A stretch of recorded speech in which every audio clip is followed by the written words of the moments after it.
When I met the Carter family, they were terrified. A porcelain doll named Clara had destroyed their lives. At first I thought it was just another creepy story, but what I saw proved me wrong. Clara wasn't just any doll. She was an antique with faded blue eyes, a crack down her cheek, and an eerie presence you couldn't ignore. Mrs. Carter found her at a flea market and gave her to her 6-year-old daughter, Lily. She was too beautiful to resist, she said, her voice trembling. At first, Clara just sat on Lily's shelf, gathering dust. But soon, Lily started whispering to her. When asked, Lily simply said, "She's my friend." That's when the nights began. Tiny footsteps echoed through the hallway at midnight. Mr. Carter would rush to check on Lily, only to find her asleep. Clara sitting upright on the shelf, her head turned slightly, as if she'd been watching.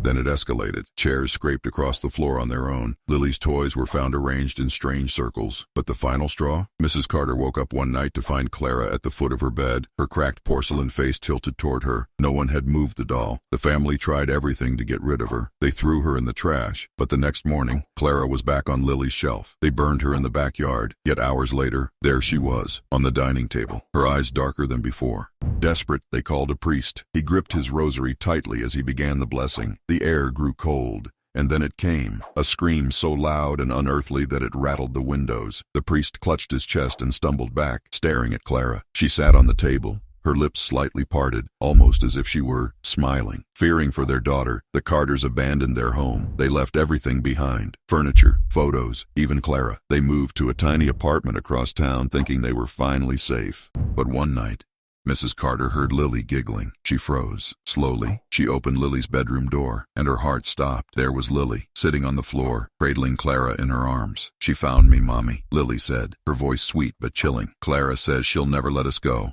Terrified, the Carters fled again, this time leaving the city entirely. Months later, I met them in a small, quiet town where they were trying to rebuild their lives. They told me everything, but as they spoke, I noticed something on a nearby shelf, half hidden in the shadows. My blood ran cold. It was Clara. Her cracked face stared back at me, her blue eyes dull yet unyielding.